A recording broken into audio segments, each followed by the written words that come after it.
Assalamualaikum warahmatullahi wabarakatuh.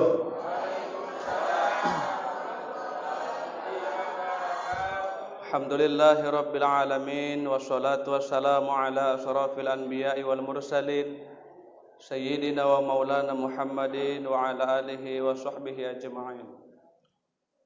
Pertama sekali bersyukur kita kepada Allah Subhanahu wa taala. Hari ini malam ke-24 kita kembali bertemu di masjid yang mulia ini dalam rangka melaksanakan sholat sunnah qiyamul lail, tarawih, sholat sunnah rawatib dan witir. Ramadan sebentar lagi akan pergi meninggalkan kita dan tidak ada yang bisa menjamin tahun 2021 apakah kita masih hidup berjumpa dengan Ramadan, apakah kita mati.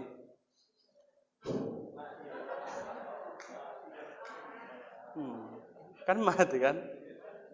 Salawat berangkai salam mari sama kita sampaikan kepada Nabi kita yang mulia Rasulullah Muhammad sallallahu alaihi wasallam.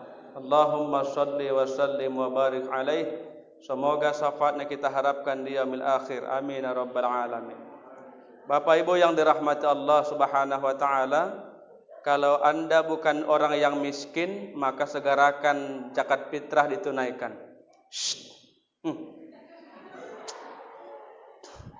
Kebiasaan kurasa omongan Allah. Bentar aja ini Bu. Kalau Anda memang miskin, ada fakir, ada miskin. Ya, siapa itu fakir? Fakir itu tidak mempunyai ketetapan penghasilan. Bisa makan tapi nggak ada, untuk bulanan tak ada. Kalau miskin itu makan pun susah. Untuk nyari makan satu hari pun payah, itu miskin. Saya rasa kita yang hadir nggak ada yang itu. Maka kalau Anda bukan fakir dan miskin, segerakan bayarkan zakat fitrah. Sebab amalan puasa kita tak terangkat ke atas sebelum zakat fitrah ditunaikan. Karena amalan puasa ini untuk Allah, maka Allah yang akan membalas. Sebelum zakat fitrah kau tunaikan, amalan ibadah puasa terawang-awang antara langit dan bumi. Maka ketika ditunaikan, maka terangkatlah dia ke langit. Bapak Ibu yang dirahmati Allah Subhanahu wa taala, judul yang kami terima pada malam hari ini, 7 golongan yang mendapat naungan di hari kiamat. Rukun iman yang keenam, beriman kepada hari akhir. Hari kiamat pasti ada. Cuman waktunya dirahasiakan oleh Allah Subhanahu wa taala. Bahkan Nabi Muhammad pun tidak tahu kapan datangnya hari kiamat. Cuman kiamat terbagi dua. Ada kiamat kecil, ada kiamat besar. Apa itu kiamat kecil? Baru-baru ini di Aceh ya, Takengon. Habis mobil hanyut, anak-anak hanyut. Apalagi kematian, gempa bumi, Gunung Sinabung, Kabupaten Karo, udah 15 tahun terus meletus. Itu merupakan akibat ulah tangan manusia sendiri. Kiamat besar dirahasiakan. Harinya hari Jumat. Hari Jumat, hari kiamat. Karena langit diciptakan hari Jumat. Maka dihancurkan juga hari Jumat. Sebelum hari kiamat datang, maka para malaikat, seluruh malaikat akan membawa Masjidil Haram dimasukkan ke dalam surga. Masjidil Haram.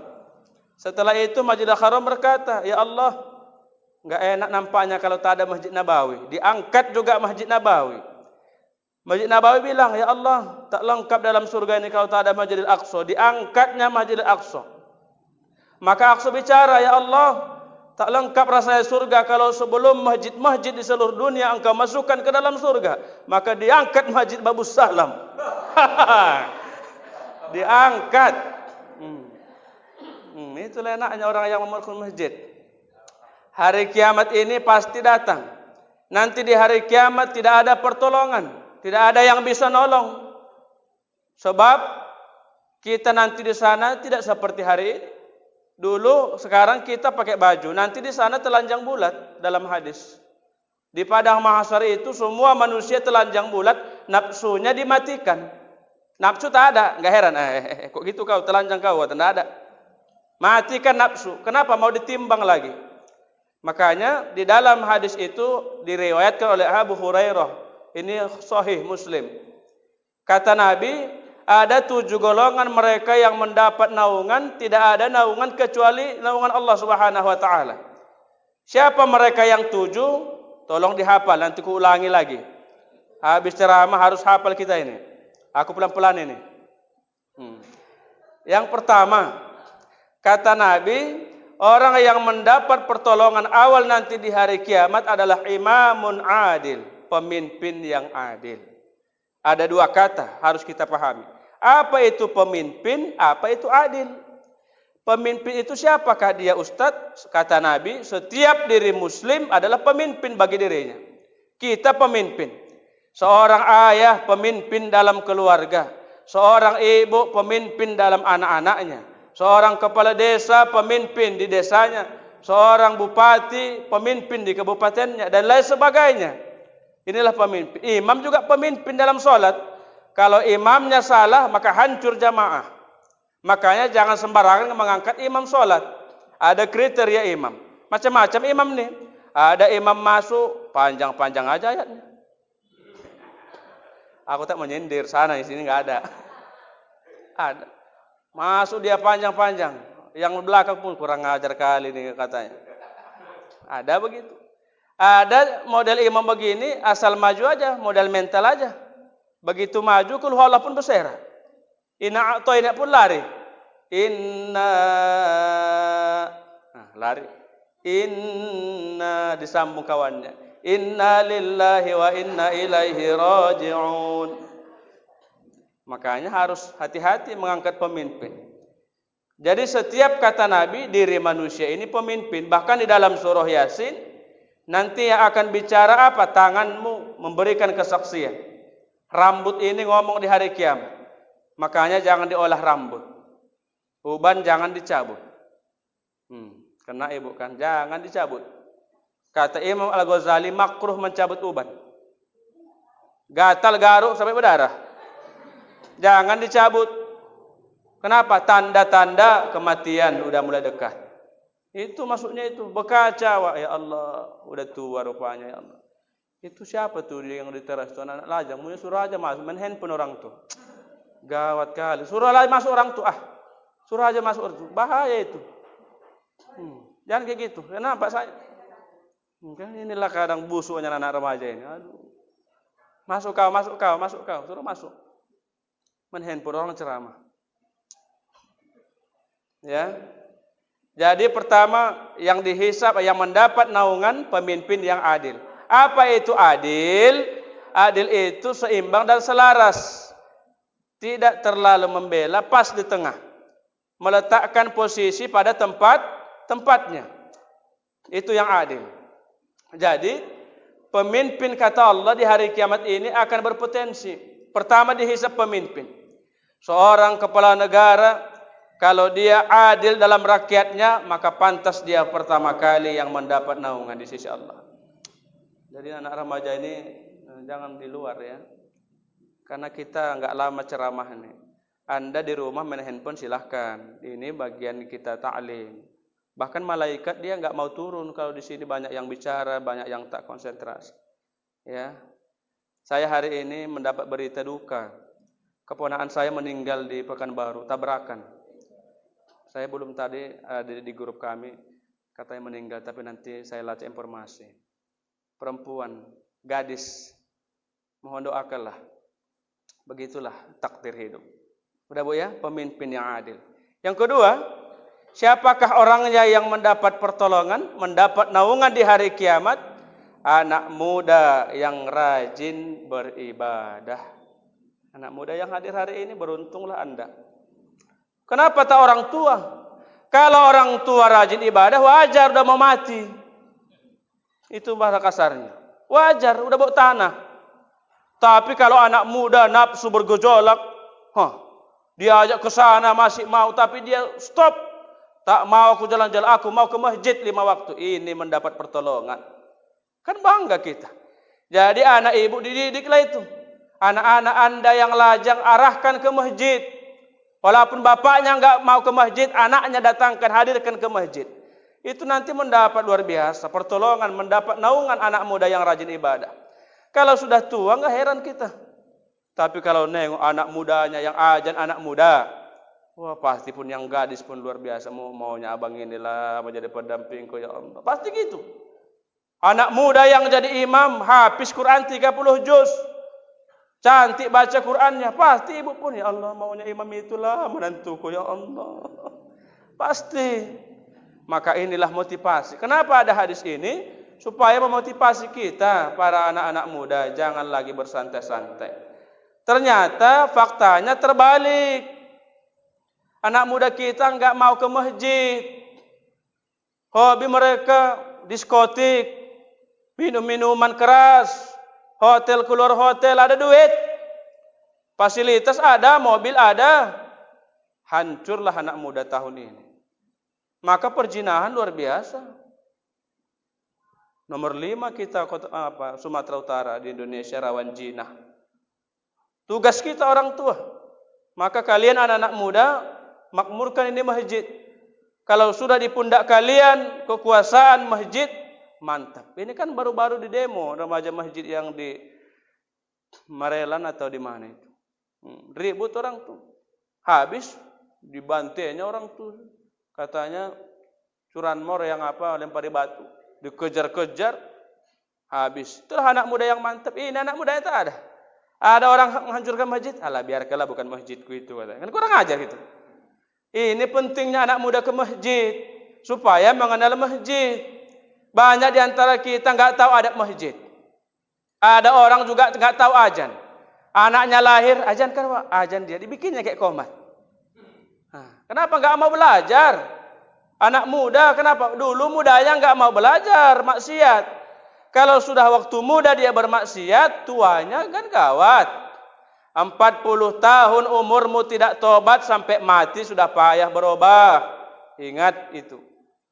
40 tahun umur kita Bapak Ibu enggak berubah menuju hal-hal kebaikan sampai mati udah payah. Ini kata Nabi. Karena 40 tahun sudah mulai datang penyakit. Mata mulailah kabur. Asam urat pun udah dicek, udahlah juga. Gula pun nampaklah juga. Udahlah mulai. Makanya sebelum 40 tahun kita hari ini, sadar ya Allah 38. Kata Ustaz 40 tahun. 22 tahun lagi ya Allah. Gawat ini. Bilang sama lakimu, Bu. Bang, terlagi 40 kau, tobat. Bilang. Hati-hati kita. Tengoklah hari ini malam-malam terakhir kan sudah mulai renggang sapnya kan. Penyakit, inilah penyakit kita. Padahal kurang enak lagi, AC ada dingin. Apa lagi? Aqua dihidangkan. Memang iman tak ada. Payah. Terutama anak muda. Banyak sih anak muda tengok lewat. Tabrakan mati amalnya pun tak ada itu. Jadi kita hari ini anak muda yang di sini kalau istiqomahlah kau. Tetap rajin ke masjid karena kalian diperhatikan oleh Allah di hari kiamat. Pertama imamun adil, pemimpin yang adil. Yang kedua anak muda yang rajin ibadah. Terutama subuhnya berjamaah ke masjid. Besok subuh kan ada pengajian. Datang.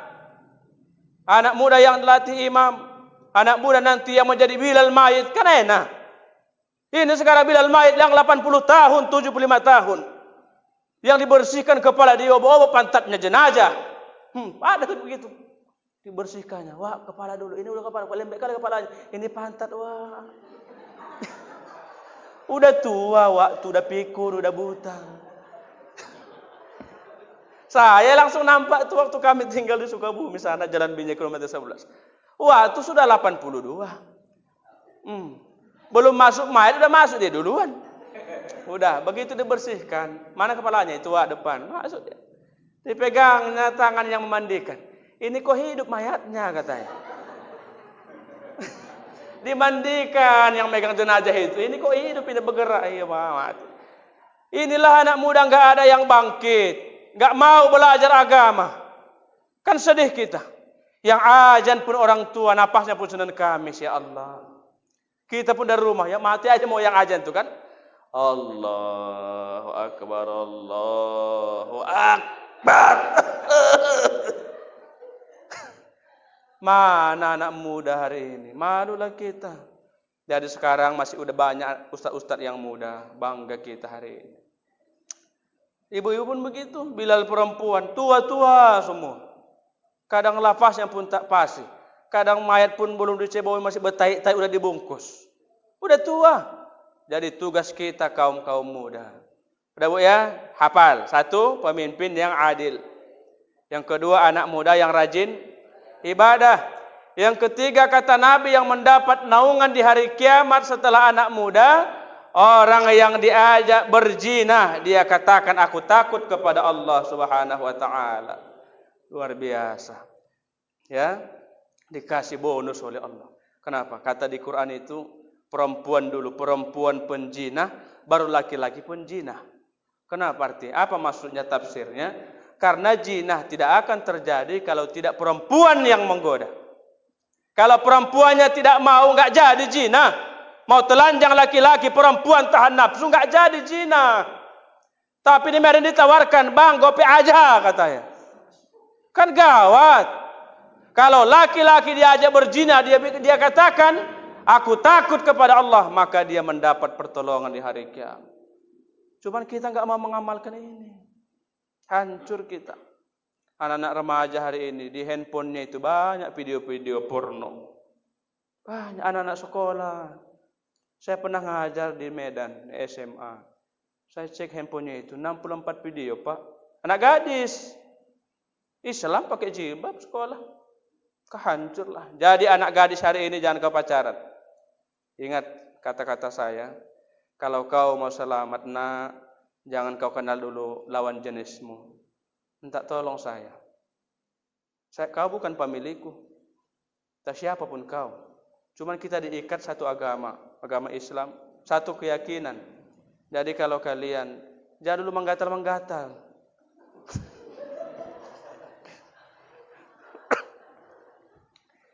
Ini kadang banyak orang nih buka bersama. Banyak anak muda.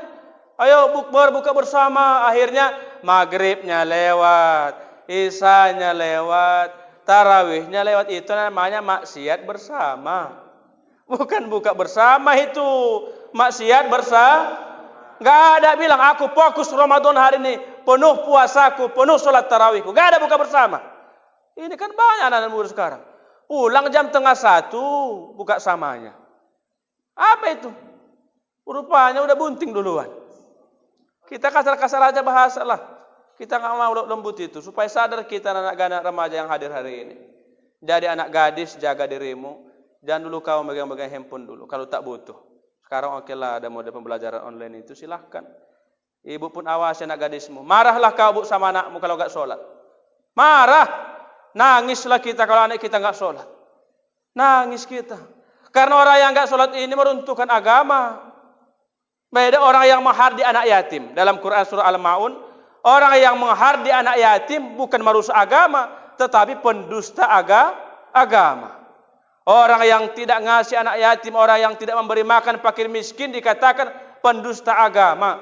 Jadi ibu dan bapak dan saya kalau anda rajin ibadah tapi pelit, masuk neraka. Dusta agamamu kata Quran. Kau rajin ibadah haji tiap tahun, tapi kota infak lewat 5.000 yang kau isi.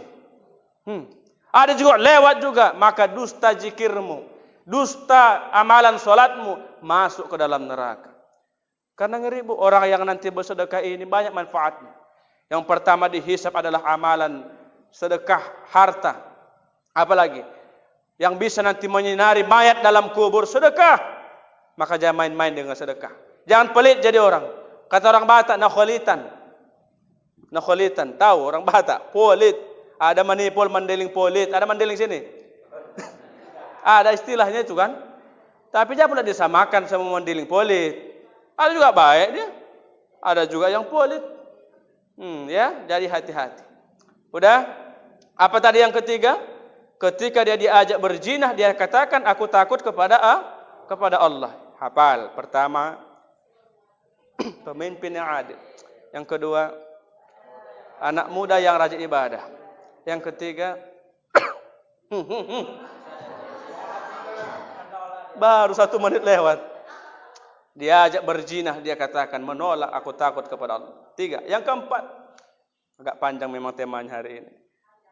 Baik, yang keempat kata Nabi, siapa lagi golongan yang keempat? Ya Rasulullah, orang yang mendapat naungan di hari kiamat, orang yang bersedekah tangan kanan memberi, tangan kiri tak melihat. Masya Allah, luar biasa.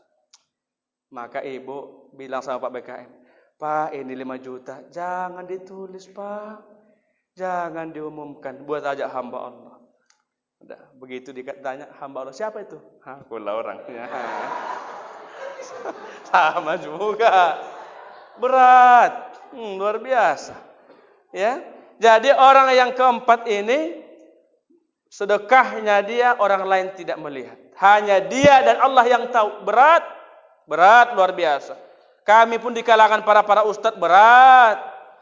Bolehlah ibu umpamanya banyak duit cair, dana pensiun, masukkan 20 juta ke Masjid Babus Salam. 20 tahun ikhlas. 20 tahun. 30 tahun ada masalah sama Pak BKM. Datanglah dia ibu itu. Pak BKM, kalau tidak gara-gara uangku 20 juta, tak berdiri Masjid Babus Salam. Habis. Ngeri. Ikhlas ini sampai mati, Bu. Makanya ada rumusnya. Ingat kebaikan orang, lupakan. Ingat kejahatan kita kepada orang lain, ingat kebaikannya kepada kita. Ingat kejahatan kita kepada dia. Supaya baik kita. Sekarang terbalik. 1000 kebaikannya, 1 kesalahannya, hilang 1000 kebaikan gara-gara 1 kesalahan. Inilah kita hari ini. Jadi sedekah kita jangan ada yang tahu. Karena puasa ini tidak bisa diriakan. Maka dalam hadis, puasa ini untukku kata Allah, maka aku yang akan membalas. Paham maksudnya itu? Saya jelaskan. Kenapa tak sholat? Kenapa tadi dikatakan sholat ini untukku, aku yang akan membalas? Kenapa puasa? Karena puasa ini Bapak Ibu, kita lakukan apa zat yang ada di dalam diri Allah. Allah kan tak makan. Kita juga enggak makan. Allah kan enggak minum. Kita juga tak minum. Allah enggak kawin. Kita pun tak kawin kecuali malam Ramadan. Maka kata Allah, aku yang akan membalas. Yang kedua, puasa tak bisa disombongkan. Enggak ada kasat mata ciri-ciri orang berpuasa. Kalau sholat bisa disombongkan. Maka kita yang sholat hari ini niatnya macam-macam. Ada dia sholat karena pengurus masjid. Ada dia sholat ingin dipuji alim. Nampak busananya. Nampak, oh mau sholat. Tapi kalau puasa kan tak nampak. Puasa wak, insya Allah. Mana nampak puasa? Enggak, kan tak nampak kasat mata. Maka Allah yang akan membalas. Udah yang keempat, sedekah. Jangan kita pamer, jangan kita mau dilihat orang lain. Ikhlas itu apa contohnya? Ibaratkan kita buang kotoran Bapak Ibu. Itulah ikhlas. Buang kotoran kamar mandi. Siram, kan enggak ingat lagi. Mana ingat lagi? Ya Allah sayang kali lah aku buang. Barusan makan bakso ya Allah. Makan kangkung, makan genjer-genjernya pun masih nampak ya Allah. Kan enggak gitu. Itulah ikhlas. Itulah ikhlas itu. Kalau kita sedekah, hilangkan. Begitu ingat, jangan diingat. Karena banyak setan ini terus menghayal, terus membayang-bayangi. Paham Bu? Baik, kita lanjutkan. Yang keempat. Oh yang kelima.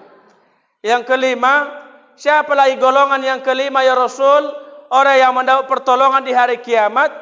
Yang kelima ini kata Nabi, orang yang berzikir kepada Allah meneteskan air mata. Salat tasbih kan ibu sering salat tasbih? Ada kan? Itu ikuti itu. Banyak orang berzikir salat tasbih. Astaghfirullah Rabbal baraya. Astaghfirullah minal khataya. Astaghfirullah Rabbal baraya. Astaghfirullah minal khataya.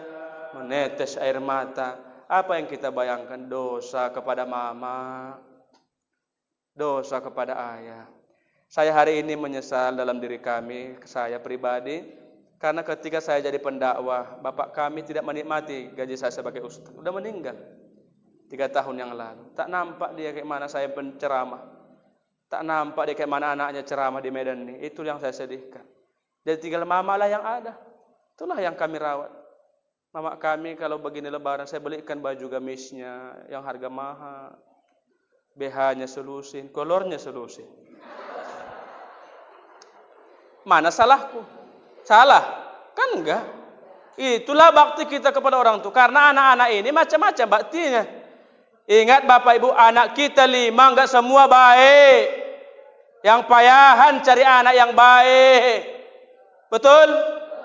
Anak kita 5, ya Allah, yang 4 ini pun jadi biawak semua. Iya, bikin masalah tiap hari. Masuk penjara, jual sabu, omaknya juga yang kesana sidang ke bawah kemari. Jual tanah, nebus ke penjara, ngulah lagi, jual rumah. Gara-gara jadi bersyukurlah kita punya anak yang soleh. Satu pun udah jadi obat itu. Satu aja anak kita jadi anak yang soleh, udah jadi obat. Kemana kita cerita kita? Anakku habis Quran 30 juz. Bangga kita. Bangga kita. Anakku di sana khotib Jumat di Medan. Ceramah-ceramah dia loh. Bangga kita. Tapi kalau anakmu polisi, jangan dulu bangga. Nyogok iya 200 juta jadi polisi. Kan haram gajinya per bulan. Jangan bangga. Jadi hari ini kami juga mempraktekkan. Mama lah ya tinggal, udah 62 tahun. Tapi nggak bisa suruh diam. Saya bilang, jangan ke ladang, Ma. Diamlah kau. Orang dulu mana bisa diatur. Jam 6:30 udah ke ladang, keringatan dia. Ke sawah, dia ngasih makan ikan, ngapain apa rumput. Keringat sehat. Maka lebaran begini, sedihlah. Apalagi mungkin tidak bisa pulang kampung. Jalan di blok.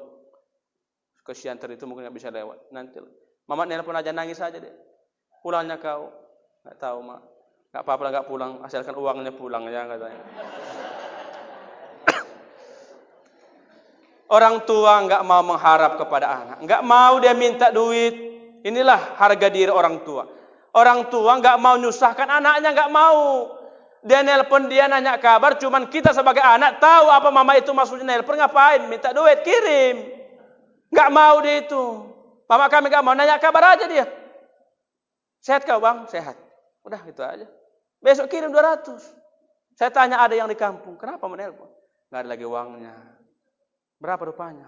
Diminta 100 dari apa? So, malu dia bilangnya. Malu dia. Cuman kita sebagai anak harus paham lah. Kalau kita nggak bisa berbakti minimal jangan nyusahkan lah. Tolonglah tolong. Jangan nyusahkan. Ini nggak datang lebaran bawa kue 5 kilo. Pulang ayam 4 biji dibawa. Kelapa 6 biji dibawa. Berasnya dibawa ya sama aja. Tumpur juga orang tua gara-gara anak begini. Tolonglah jangan apa. Ya Bu ya, paham? Jadi mari kita berzikir meneteskan air mata. Zikir ini dianjurkan. Zikir kita Bu, mahal nilainya di mata Allah. Air mata ini mahal sekali di hadapan Allah. Maka jangan kau teteskan air matamu gara-gara hidupan dunia. Bodoh dah kita. Teteskan air matamu gara-gara kau takut kepada Allah.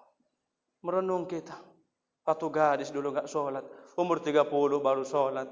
Waktu lajang enggak sholat. Anak 1 baru sholat. Mama dulu dilawan. Sekarang kan banyak. Dibilang mamanya binatang. Ada sekarang. Ngerinya. Inilah akhlak anak-anak sekarang. Dari kalian anak-anak kami, anak remaja. Muliakanlah orang tuamu. Udah yang pertama. Pemimpin yang adil. Anak muda yang rajin ibadah. Diajak dia berzina, dikatakan aku takut kepada Allah. Orang lain tidak melihat dia bersedekah. Berzikir meneteskan air mata. Yang keenam, kata Nabi, apalagi yang keenam golongan ini?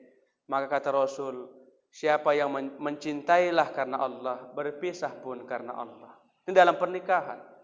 Nikahilah laki-laki karena Allah. Cerainya pun cerainya karena Allah. Nah ini payahnya ini. Sekarang banyak perceraian. Ngantri itu di pengadilan bercerai. Nikah 8 bulan, cerai. Anak 1, cerai. Berarti nikahnya bukan karena Allah. Karena makanya kalau kita menikah gara-gara harta, nggak akan bertahan cinta dalam rumah tangga. Aku praktekkan itu. Aku bilang sama biniku sekarang, aku tak kaya, aku orang miskin. Kalau kau nikah sama aku, insya Allah bisa kau bimbing ke jalan yang benar. Daripada kau dapat orang kaya, kau ditinggalkan tak dididik, siap Ustaz, aku ikut. Nah, ini enak. Nggak ada modal, biasa aja, murah meriah. Mahar jangan kau mahalkan, nggak ada duitku, aku bilang. Sekarang kan banyak. Oma-oma pun jangan kau tinggikan mahar, bu, anak gadismu nikah. Nggak kawin-kawin nanti anakmu. S1 200 juta. Allah Tuhanku. Maka meningkat angka perzinahan karena mahar tinggi. Maka jangan rendahkanlah mahar. Itulah memuliakan perempuan. Rendahkan maharnya. Maka nikahilah seseorang karena Allah. Berpisah juga karena Allah. Nggak ada yang lain. Maka anak kita yang menikah jangan dicampur tangani. Jangan ikut campur kita dalam keluarga. Piringnya tak ada, jangan dicampuri. Biar mandiri. Gasnya tak ada, jangan pura-pura tak tahu aja kita. Sekarang kan heboh kali orang tua. Mana gasmu? Nah, ini beli piring. Nah, alah sedih kali kok nggak ada piringmu. Nah, maka mandiri itu. Apalagi kata Nabi 20 di dalam kitab bab silaturahmi, 20 yang memutuskan silaturahmi. Salah satunya rumah anak dan orang tua terlalu berdekatan, hancur rumah tangga. Maka kata Nabi, berjauhanlah kalian punya rumah. Kalau kau sudah menikah jauh dari orang tua, jauh dari mertua. Hancur rumah tangga kalau berdekatan. Kenapa? Karena aib menantunya tahu, mamaknya nanti, mertuanya tahu. Begini rupanya menantu kurang ajar nih, dulu kau bagus kau katanya. Sudah hancur, maka jauh-jauhlah kita. Kami jauh, kami mamak di Simalungun, mertua di Labura, saya di Medan. Makan tak makan, di sinilah kita menetap. Walaupun uang rumah berapa juta, tak bisa dibayar, di sinilah kita. Mau tidur di bawah kolong jembatan, itulah keluarga kita. Mau makan garam, itulah. Sekarang banyak orang luar biasa. Maka banyak menghalalkan segala cara, menjual sabu dan lain sebagainya. Udah, yang terakhir. Yang keenam ya. Yang ketujuh. Pemimpin yang adil, anak muda yang rajin ibadah, diajak berjinah, dia takut mengatakan takut kepada Allah, bersedekah dia tidak tahu orang lain, berzikir dia meneteskan air mata. Iya, terus bertemu karena Allah, berpisah karena Allah. Yang terakhir, siapakah golongan yang terakhir? Kata Nabi, golongan yang ketujuh orang-orang yang mendapat naungan kepada Allah, orang yang hatinya terpaut kepada masjid. Orang yang hatinya selalu rindu kepada masjid. Kalau tak sholat zuhur dia ke masjid, tak enak dia rasa. Inilah kita.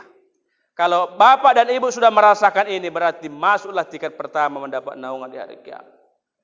Inilah enaknya. Kalau tak ke masjid dia 5 waktu, minimal 2 kali ke masjid, tak enak dia. Hujan pun dia lalu. Ya jangan ke masjid. Dia melakau ada payungku, basah-basah sarung waktu. Wah tapi hujan, kan nggak enak di rumah. Kan ada begitu pak. Walaupun hujan dilalui aja tuh, basah waktu. Masuk angin dia, mati pula besok dia.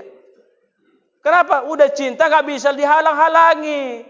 Anak muda pun gitu. Kalau kau sudah cinta sama pacarmu, tidak ada orang yang berani memutuskan hubunganmu.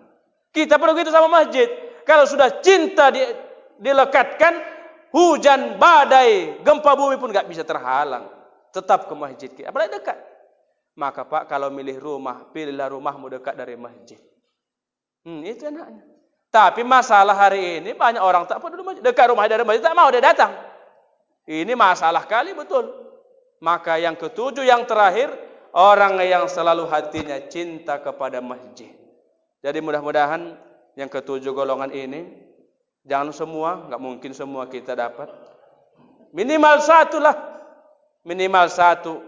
Ceramah saya hari ini, saya pun mengamalkan sama-sama kita. 7 nggak bisa berat kita. 1 aja pak. Anak lajang diajak ke berzina, nakku, jangan kau tolak. Anak gadis diajak ke berzina, nakku, bilang, aku takut kepada Allah. Kurang ajar kau. Karena zina itu kan sifat binatang. Kata Roma Irama. Kenapa zina itu dilarang? Karena zina adalah sifat binatang. Kenapa minuman-minuman keras itu dilarang? Karena itu merusak badan. Udah bu, kita ulangi. Ibu-ibu dulu pak, bapak nanti dulu. Pun mati lah ini mati. Pelan-pelan lah. Supaya nanti ceramah sama anakmu. Pertama, bapak nanti dulu, ibu dulu ya. Nanti enak orang tuh dibantu. Pemimpin yang adil. 2, anak muda ibadah. Terus 3, ya dia berjinah, dia katakan aku takut pada Allah. 4, sedekah orang lain tak tahu. 5, ini mana suara sebelah sini? Wah, iman. Berzikir neteskan air mata. 6, tengok-tengokan. Iya, bertemu karena Allah, bercerai karena Allah. 7, diajari Bapak Haris. Orang hatinya terlalu cinta kepada ayah bapak. Pertama Pak, pemimpin yang adil. 2, anak muda rajin ibadah. Ibu-ibu diam. Lancip kali gue tengok. Tadi diam. Iya. 3, berserak ini berserak. Berzina, dia katakan takut kepada Allah. 4, berzikir meneteskan air mata. 5, bersedekah orang lain tidak tahu. 6, bisa bertemu karena Allah, bercerai karena Allah. 7, iya, bukan mencari-mencari. Iya. Mencari-mencari bukan itu. Hatinya terpaut kepada masjid, rindu kepada masjid. Udah demikian ceramah singkat ini. Saya terakhir ini mengisi, ya kan Pak? Kalau ada kesalahan mohon dimaafkan, minal aidin wal faizin. Sehat kita semua, mudah bertemu nanti di lain kesempatan.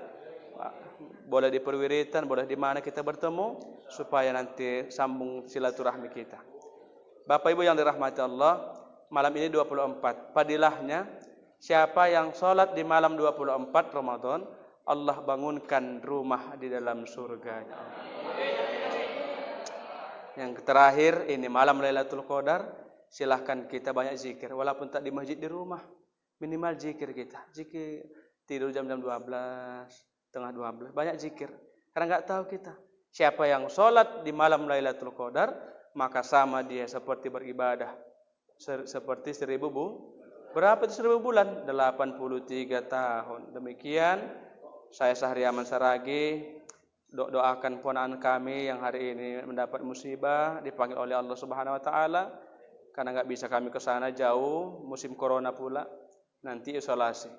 Oke Pak, Bilalnya mana ini? Bilalnya tolong yang bagus, mantap supaya nanti semangat kita. Wassalamualaikum warahmatullahi wabarakatuh.